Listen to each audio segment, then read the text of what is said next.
onto the onto the real topic today. We're going to chat about our conversation with Grant Holloway from recently, and awesome guy. I've known him since I was coaching in Virginia, and he was a high schooler just across the river, and his coach was one of our alums. So I was able to kind of be connected with him since his freshman year, and watch him, burst on the scene as like a 6'8" freshman high jumper, and just essentially the do everything kind of athlete. And then it's been cool having opportunities at some big meets to run into him here and there, and to say he knows me as well. Yeah, it's cool when famous people know who you are. Yes. Yeah. I feel like I can put that on my resume. Yeah. Yeah. I don't know exactly where you wanted to start, but one of the things that you've already mentioned was something that I noted was, he said specifically he thought about playing football. I mean, he probably could have been a decathlete, literally done anything he wanted and been excellent. I've heard people talk about, say similar things about people like LeBron James, like, oh, he could be an amazing track athlete. He could be an amazing football player. He could be an amazing whatever. Can you imagine LeBron as a tight end? Oh my God, he would be amazing. Absolutely amazing. Yeah. Or like maybe Kevin Durant as a wide receiver. Yeah. Those arms and those hands, man, that'd be crazy. But that brings me to something that I know we didn't talk a ton about this stuff with Grant, but sometimes when people are really good at stuff, at a lot of things, they have a hard time deciding what they're going to focus on. And he specifically said, I love track. So it was easy to say goodbye to football. And part of it was that he said it was an individual sport.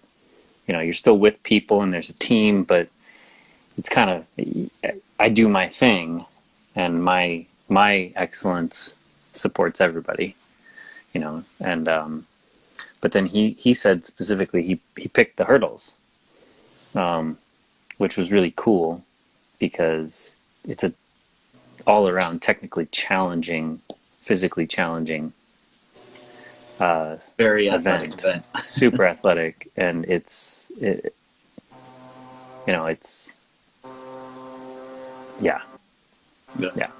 No, it was exactly what you said. A lot of times people want to be, a jack of all trades, master of none. And, the fact that he was able to identify not just his talent, because he did mention, he recognized the talent in the hurdles that came naturally to him.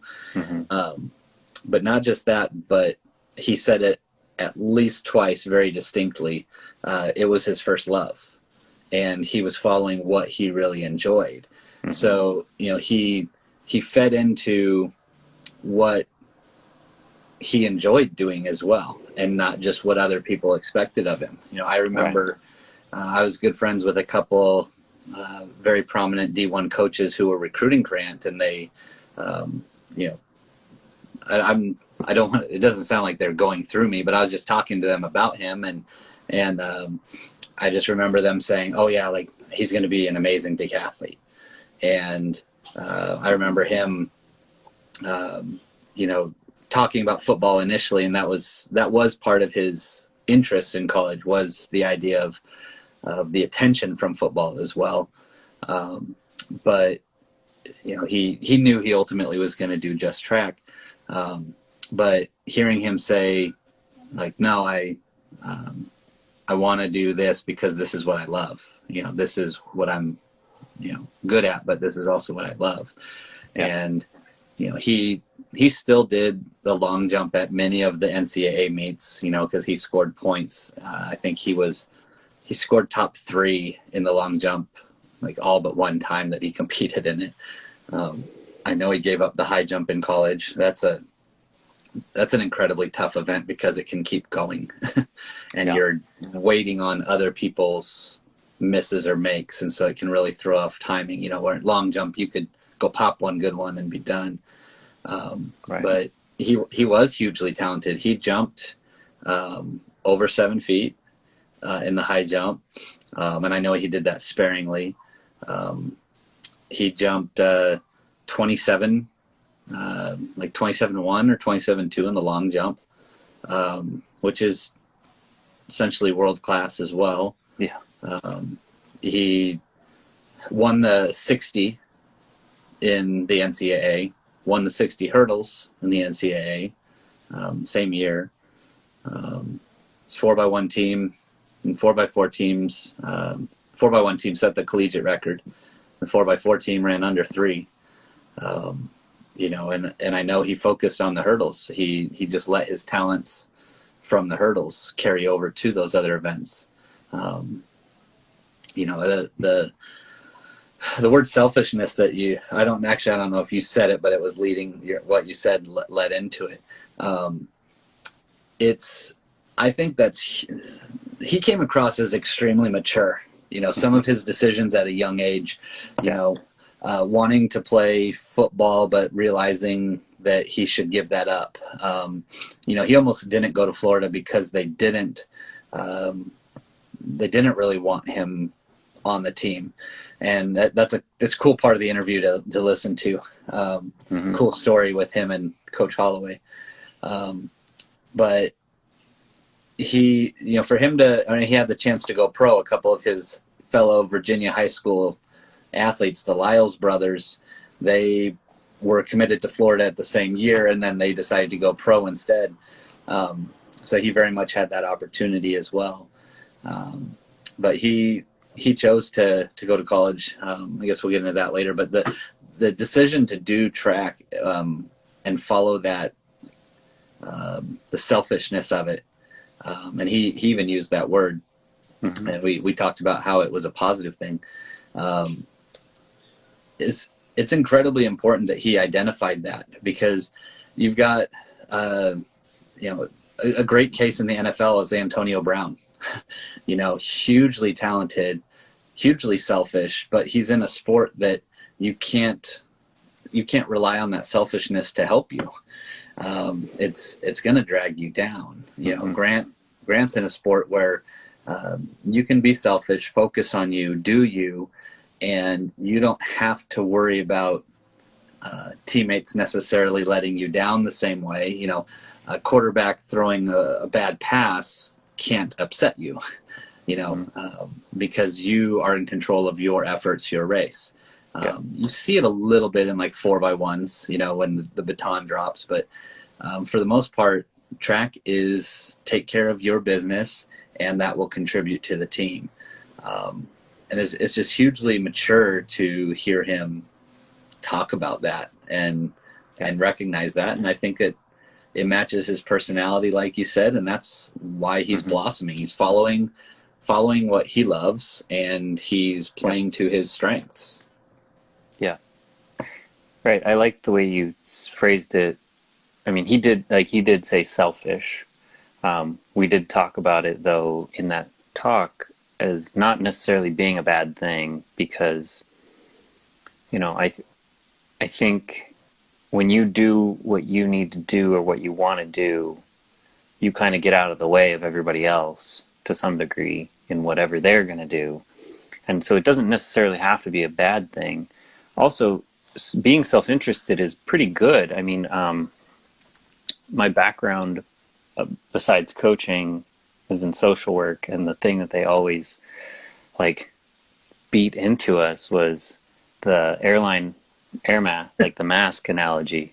I was going to say that when if you don't put on your own mask, then you're not going to be any good to anyone.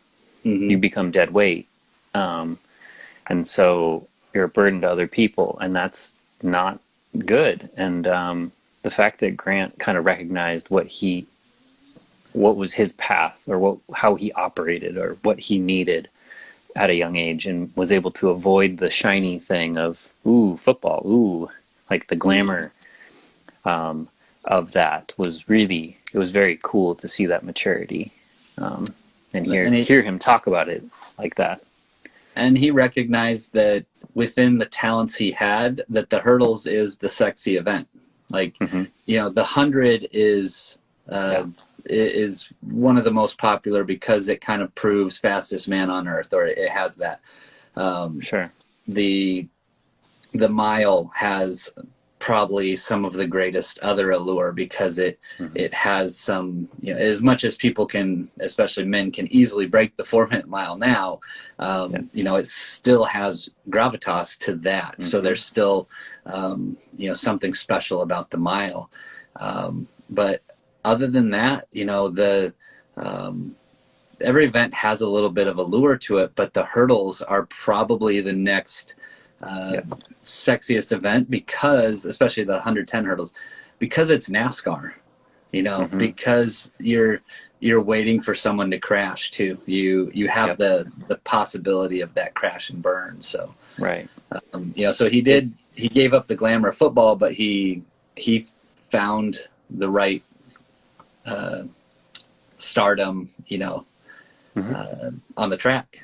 Found the right event there. Well, I like the way you put that.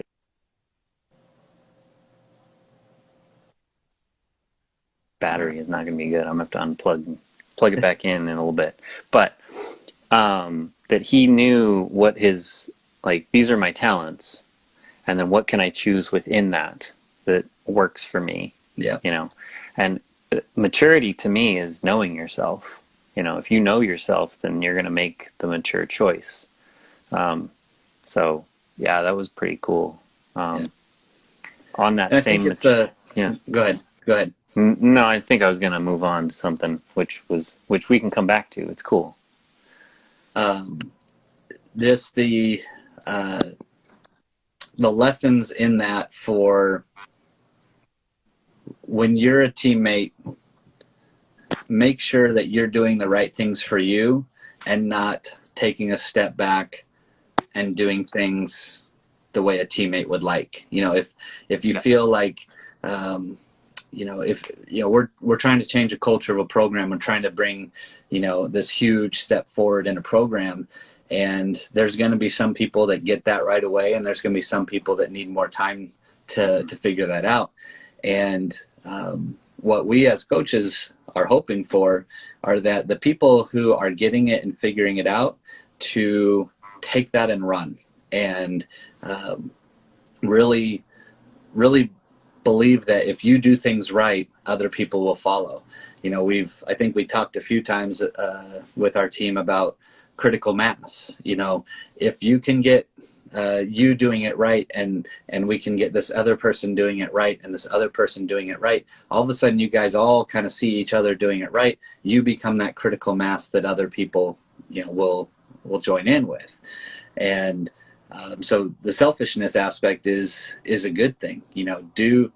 As an athlete, it's more your job to do the best you can do, and it's more the coach's job to make sure that those pieces are coming together. Right. If you have different personalities, if you have some people that have a little bit more swagger, or some people that have a little bit more attitude, or some people that have that softness to them, they each got to be doing their best individually, and the coach has to kind of merge those together. Yeah. The thing that jumped into my head there is something that I've been saying to recruits was we want you to go where you're supposed to go, whether that's here or there or anywhere else, because ultimately, if you're not happy, it's not going to work.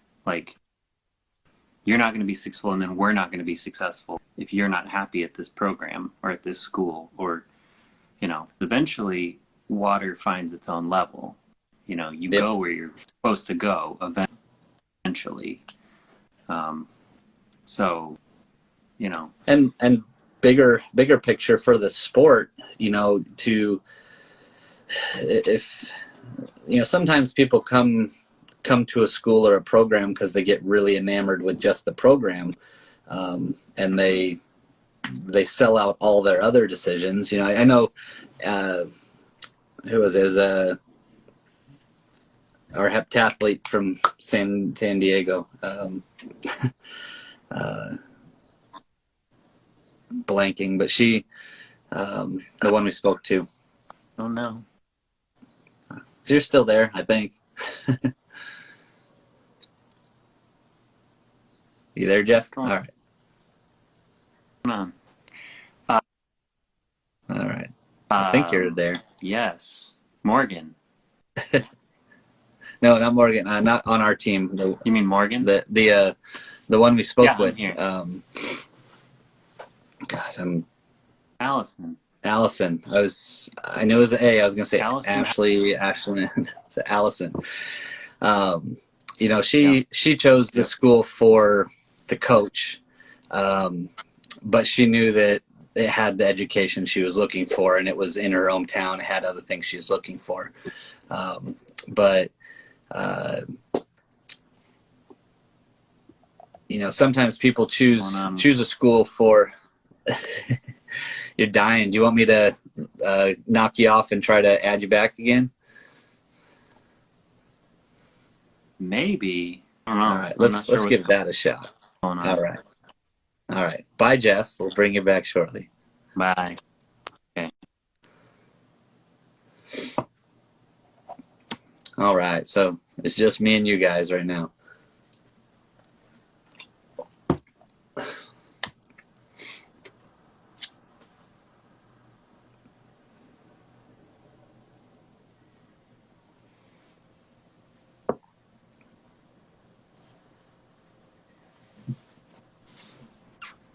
All right.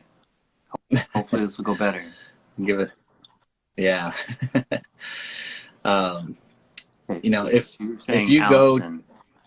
Yeah, so she chose the school for the coach, but she had already narrowed down like the types of schools she wanted. It wasn't just, I'm going to pick the coach and to heck with everything else. But if people are choosing a school only for the coach, but it's the other things aren't the right fit, then yeah, you set yourself up to potentially have a bad experience running, because you only run with the people on the team a couple hours a day, and you have to be a person the other 20 plus hours a day. And if you're not happy, it's going to lead to running trying to be the escape. And if running's only the escape and it's not going perfectly for you, then it's just going to compound your frustration, and you leave the sport and you just got bigger issues. So not just choosing the right school so that it's best for you and best for that school and the program, but as the sport as a whole. If you leave the sport, maybe your passion for the sport isn't passed on. Maybe you lose interest in the sport, and instead of becoming an official down the road or a high school coach or involved somehow down the road, you leave it, and perhaps your child never understands the sport. And how many elite athletes have we probably missed because their parents had a bad experience? So yeah, I mean, I agree. I think I've had a recent conversation with one athlete recruit guy, and he was deciding between. Damn it! What's going on? I'm freezing. Your Wi-Fi or your. All right, I got you.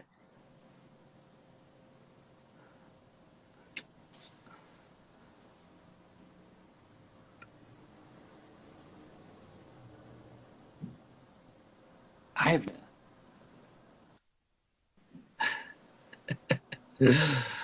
Yeah. All right.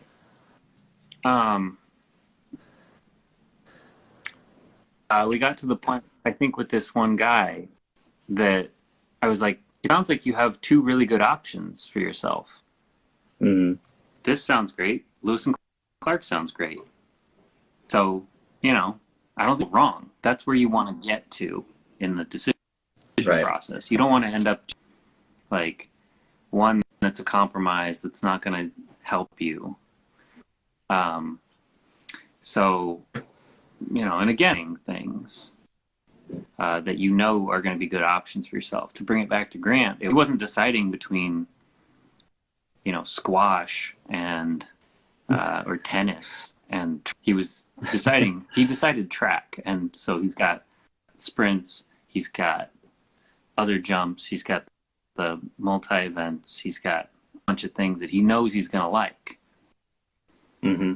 And so he's got good choices all around. Yeah. And I think that's where we want to be. So absolutely. I also really like that he picked the hurdles, because I feel like in distance running, the steeple it's the equivalent, as you know. Yeah. And I could bring him with the choosing it. That's definitely the NASCAR of the distance events, for sure. The camera getting on the water jump. Everybody goes around the water jump. All the fans go to the water jump, just waiting for something to happen. We are having a rough time, Jeff. All right. So the first time we did this, I had the rough time. What's going on? First time we did this, I had the rough time when we were in Forest Park, and I was cutting in and out all the time, and here we are doing one of our last talks, and you're the one having the issues. We're kind of bookending our talks. Me with the bad connection, the first one, and you having the issues in our last official one. So, let's attempt to get to a new topic. Yeah, sure. Diet. I thought, his comments on diet were very, very relatable for people. A lot of times we think, okay, if I'm going to do this, I got to do this perfectly. I got to have the perfect diet. I got to get this.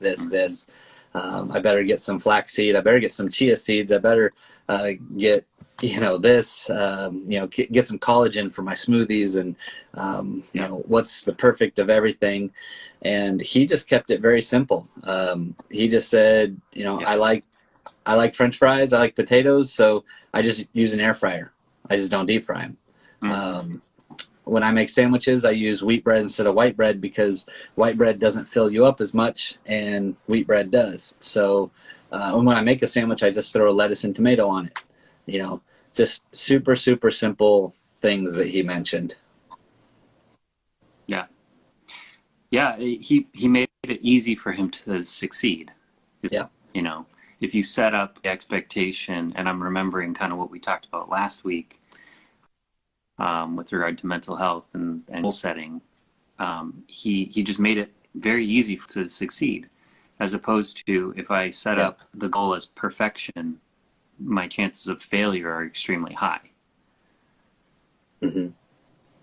So, it was super cool. And I remember when I went to college, my experience was, okay, I'm just going to add, simple and very doable, I'm just going to add good things into my diet. I was like, I'm going to have a salad with every dinner. And that was the way that I succeeded. I was going to drink an extra glass of water with every meal. I wasn't aiming for perfection. I was just aiming for better. Yep, absolutely. And when you do it with any goal setting, A, B, and C goals kind of thing. You might have that far off dream goal. A lot of freshmen coming into college the first time have this whole new idea of this whole new level, and I got to be at this whole new level. And I was a 4:30 miler. I'd love to break the 4-minute mile, and you set these really, really high expectations of yourself. But what are the actual steps you need to do to get there?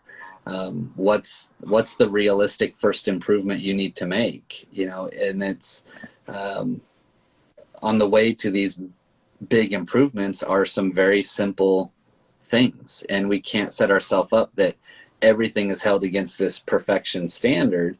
You can want to try and do things better, but trying to hold it against this perfection standard, like you said, just sets yourself up for constant failure. And unless you have an extremely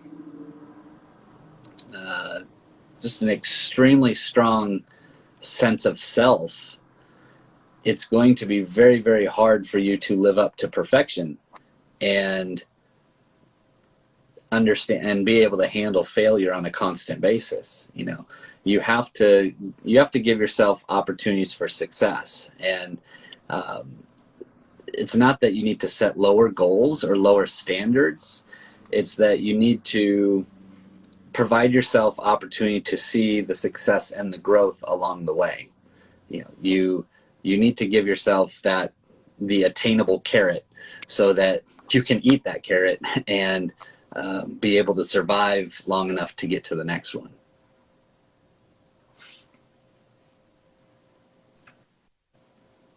All right. How much of that did you hear of me?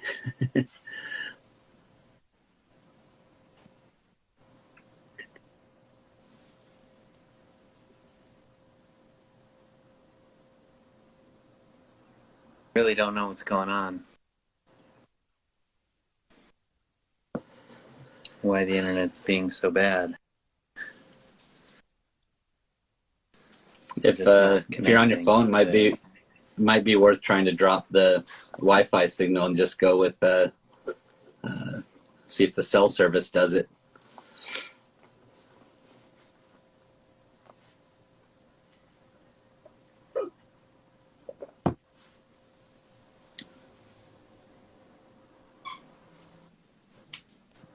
I'll try that. I just did that.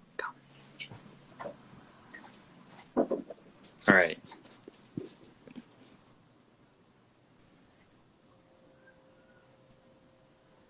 Gotcha. Nope. Still no? Here?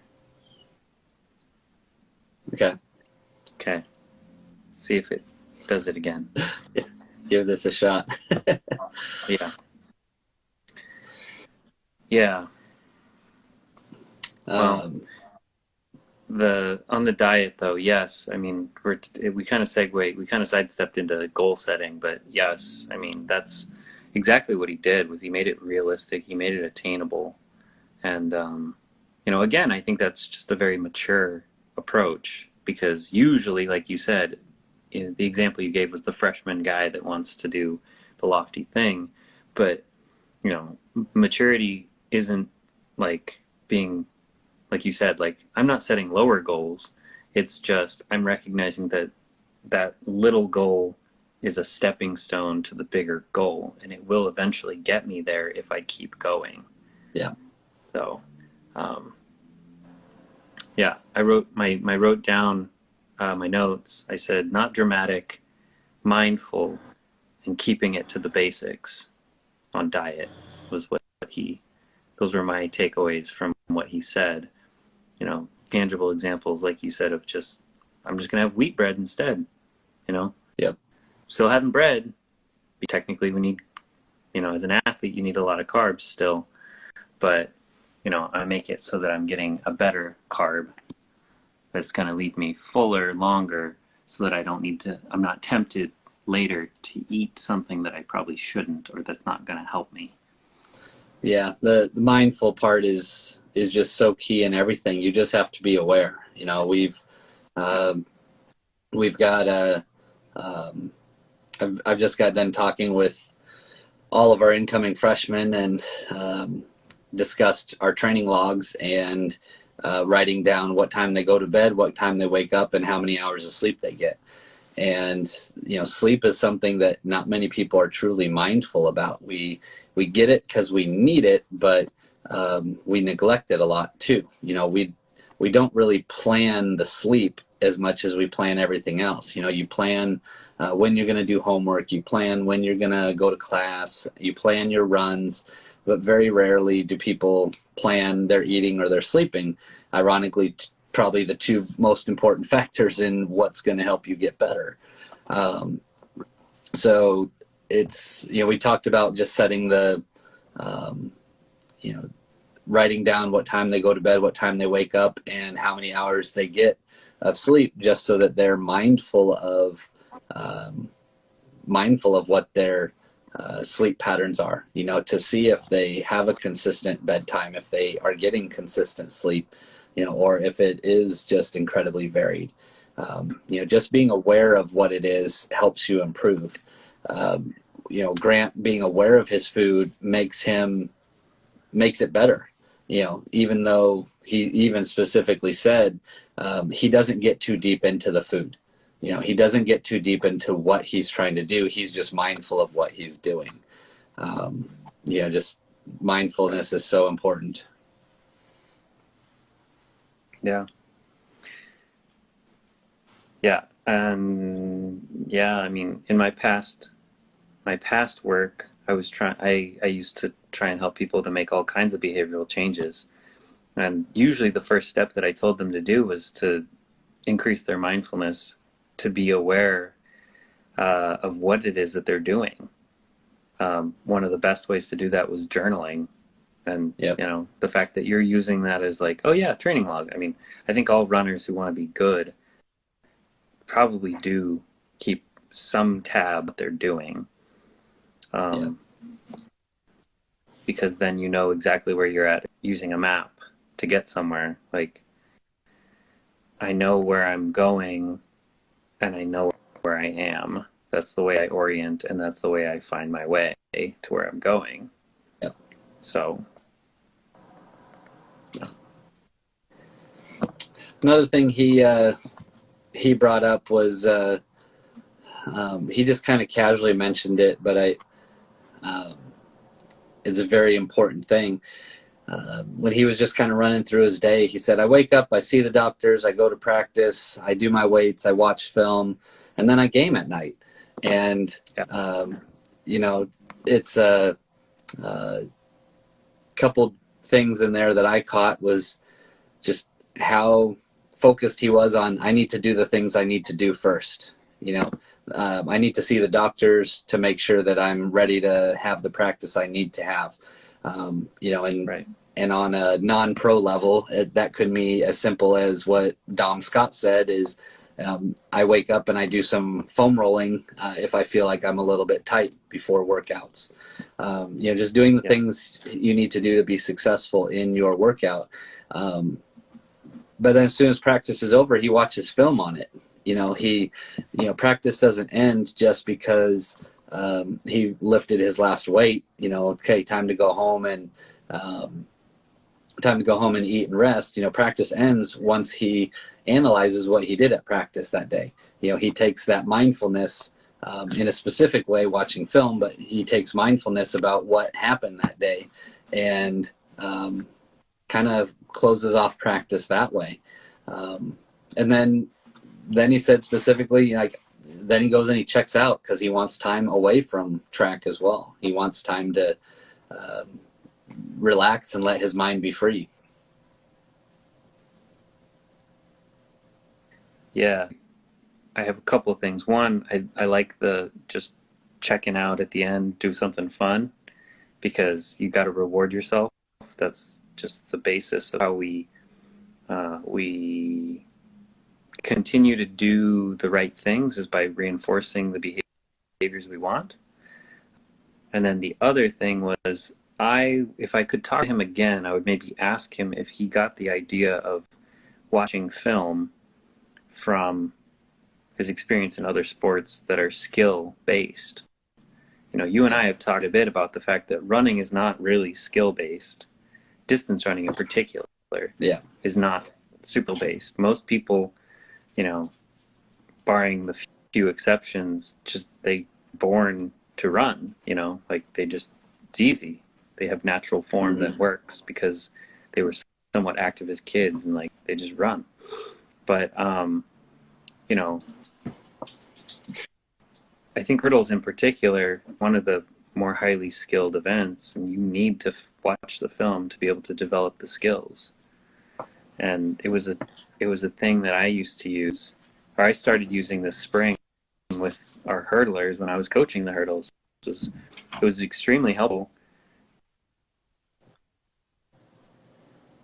because I would watch them very closely while they're doing reps, but it was hard because so fast that it was really hard to give them a surface level feedback in. And so filming after showing them in between reps, like, look, this is right there where it happened.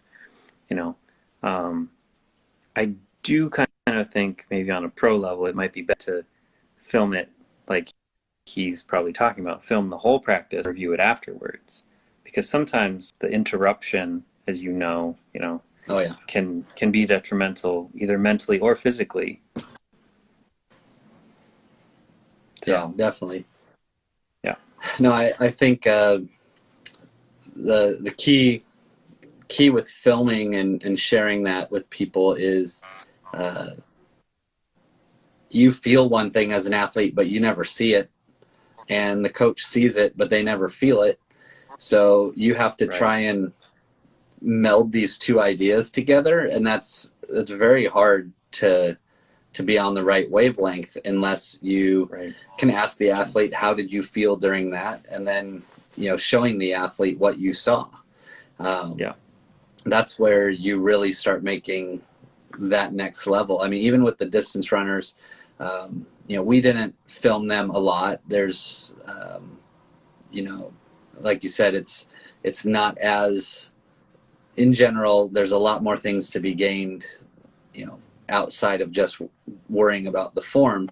Obviously form can lead to efficiency and help people get better that way, can reduce injuries. There's a lot of benefits to having better form as a distance runner, but just the couple times that we did film, either just during the middle of a rep, or just doing a stride or a sprint and showing the distance runners what they looked like, what proper form should look like. You could tell that they were receptive of the feedback, and so I think it's something that again, you have a million things you can add to the plate. You have to have people willing and wanting to learn.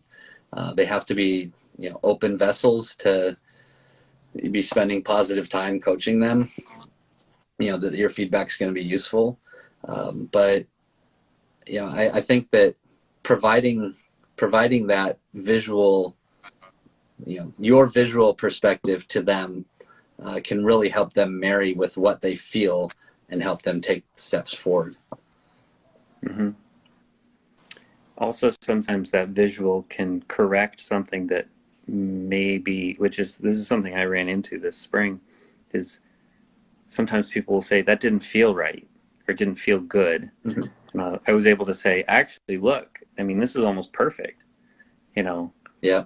And to correct slightly that it didn't feel right, but that's exactly what you want to be doing, and that often is the case when someone does something new, because it doesn't feel normal.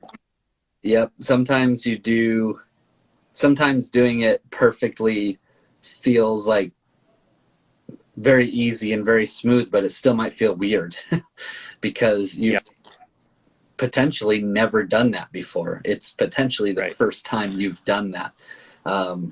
I've had several people tell me how effortless running fast felt once I corrected a couple of things and got them to use a more sprint-based technique in sprinting, because in distance running you're never really approaching those kind of speeds, but if you do some max velocity stuff, your form has to be significantly different than when you're just running 5K pace.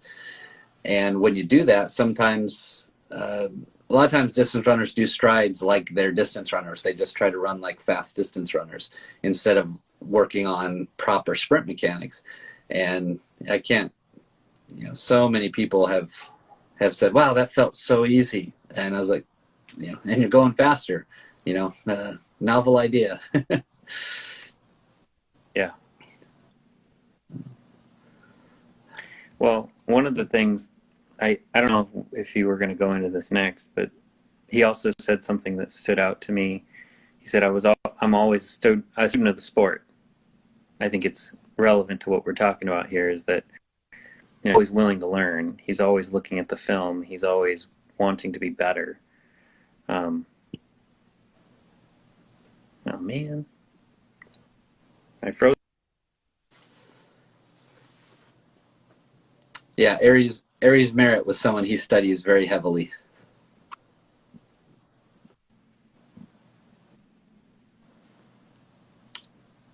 I don't know what's going on. I think you're back. So yeah, student of the sport. Sweet. Yep, and that's all I said. I saw my video froze. And I mean, that's the way you can get invested in getting better. And it's got to be useful things that you're trying to learn. You know, with so much information available, we can overload ourselves with information, or we can waste our time because we are seeking way too much ground level information and not trying to get deep into something. You know, the thing that stood out to me was to me, Lu Zhang is probably someone that I would think he might look at as a hurdler, because they're both extremely tall. That's someone that I would think maybe he'd try to model after, but he picked Aries Merritt because Aries Merritt has the world record. You know, he could look at so many different hurdlers, but he's choosing one. You know, he's chosen to look at one and really break that down. So, you know, becoming a student of the sport just involves making sure that you're being mindful of what you're trying to learn, what you're trying to study. You know, there's I have a huge volumes of books in my office, and they range on every single different topic. And if I just look at the bookshelf, I get paralyzed with what I could be learning. You know, which book do I read? Which topic do I go to? Do I pick the book on lactate threshold and try to learn more about that? Do I pick the book on strength training and weight room stuff? Do I pick the book on mental improvements, team culture? Do I pick the book on recovery? There's so many things you can try to improve, but you gotta just pick one and then make that your focus. This year I really want to put an emphasis on trying to improve the recovery aspects of our team and try to relate those to the team. So I might have to not read the book on team culture. I might not have to read the book on lactate threshold, and I might just have to rely on my experience and current abilities in those. The same as if Grant's trying to find one thing that he can really improve, he doesn't need to try and improve his starts and his hurdle clearance and his push off and the lean. He probably is picking one of those things and really trying to get it right. Right. So. And I would ask you, why are you focusing? Why did you pick recovery, the thing you want to focus on improving this year? Probably because there's a couple reasons. Probably because it's something that's been on my mind the most, and selfishly because I've gone through, I'm getting older now, and I'm going through a period of realizing that the injuries I have are harder to get rid of or harder to come back from. And I think that I think the training piece, especially with the group we have, is going to come pretty easily. Task-oriented people, very high performers, outside of running as well. So, they're willing to take on, new tasks and challenges. They're that kind of personality. So I don't think that's going to be the hard part. I think, like we said, you gain more from you improve more during the recovery than you do the training, and right. It's if you don't come in recovered to a workout, you're not gonna. It doesn't matter what workout you're doing, you're not going to get as much as you could out of it anyway. So, specifically within recovery, do I pick nutrition or sleep or stretching or whatever? And the being efficient with our stretching and like post run resetting the body is probably what I'm going to put most of my focus on, this summer and as we head into fall. I've had a couple nagging injuries, myself, and I'm not trying to perform or anything. I just want to get back to enjoying running. Right. And I know myself that I want to just train. I want to just run. And when I get done, I don't want to spend 10 minutes rolling out. I don't want to do that. I don't want to, but over the past month, I've done that, and I'm feeling astronomically better. And I know I have some weakness deficiencies, one leg over the next right now, that I know could get corrected if I spent some strength training time on the one leg and doing some rehab exercises. But I'm also still in that, like, I don't really want to do that. I just want to do my activity. So I'm focusing on the stretching and recovery and resetting the body side of things, because I don't think I'm too unlike many of our athletes in that we like the activity and the other stuff doesn't come as naturally to us. So maybe that's where we gain some more benefit from putting some focus.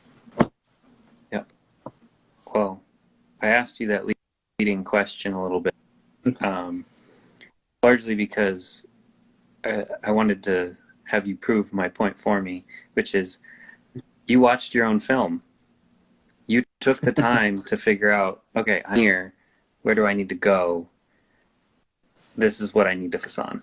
You took the time to be mindful of what your strengths are and what your weaknesses are, and you decided to focus on the weakness. And you're taking your own experience and applying it to a team, because I think, and I'm actually personally going through the same sort of thing with my training. I'm not my training. I have decided to focus on my recovery in a slightly different way, which is basically much like I'm bored and I want to be running because I like running. But I am forcing myself to take days off in between my runs so that I can be better recovered to enjoy those runs that I do more often. Yeah. So. Yeah, it's very challenging now as a has been, from the competitive side of things.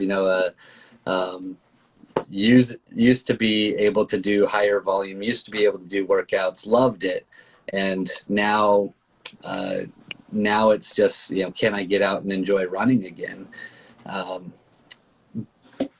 But I think the same principles apply, that you have to do the little things right. You have to take care of yourself in order for the bigger things to have a chance.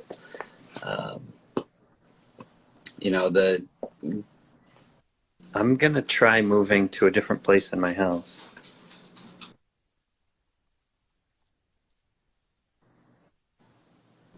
Give that a shot. Let's see. Yep. Cool. I got you.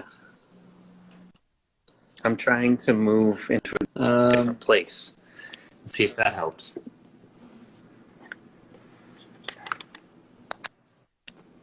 Can you hear me? Yes, I can. Yes. Cool. Okay. I'm gonna try in and out of freezing, but I hear you. Okay, well that's good. So we got probably 3-4. Yeah.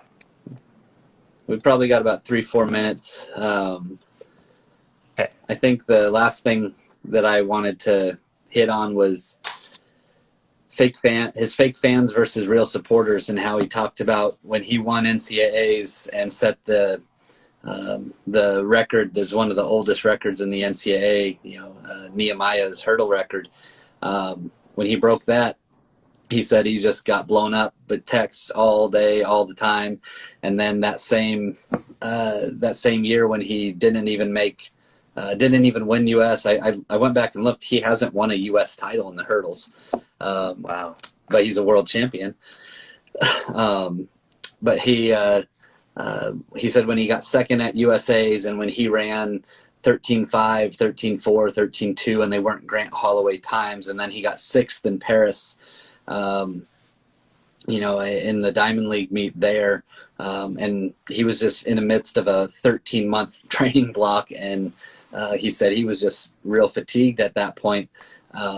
But he said that so many people just abandoned talking to him, and then when he won the Worlds, all of a sudden people were talking again. And so, fake fans versus real supporters, he went through understanding who the people are that really care for him. And I thought that was another really important thing, that he was able to identify who should be in his circle and which people should actually be there to help you, to support you, and who you should value the input from. It's a lot of the people who hit like on Instagram, or a lot of the people who might comment on your social media because they see the special moment. Are they the same people that are also there in your corner when you have your bad races? Or, those are the people that really you need to surround yourself with, and value their opinions. Yeah, I mean, it made me think about what Jenny Simpson, when she said, Mm-hmm. Her high moment was after the meet was over, just being there with her family and her coach, and again, that's a sincerity. And that definitely stood out to me too, that he made something really positive out of a bad experience or out of an adversity. Like he saw the good and the potential in something that was probably pretty crappy to experience. Like, oh man, like feeling abandoned by all these people, like, probably made him not feel great, but he saw something in that, and he learned from it and took away the positive. And again, I think that speaks volumes about the kind of person that he is and the character that he has.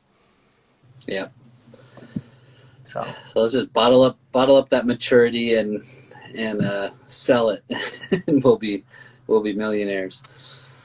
Honestly, like he has a promising future as a speaker. If he's an engaging guy, that's the closest thing you can get to bottling it up.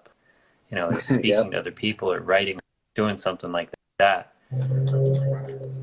Yep, and Dude. He's going to be a good personality for the sport as well. He's got the swagger and the confidence, but he's also got the maturity and humility that will relate to people. He's very real. He don't have time to get into another topic here, but he's from the Hampton Roads area, which is just stripped, like just so much talent. Michael Vick came from there, Allen Iverson, so many professional track runners have come from there, and he said the one he valued most was his brother. That's the person he looked up to the most. So Great guy. Really enjoyed talking with him. Glad we were able to muscle our way through most of this talk. And I'm really sorry. But we're putting Grant Holloway's video up 9 a.m. tomorrow morning. Hope you can watch that. Jeff, great chatting with you. And last one of these talks, but we'll catch you some other time for a different style.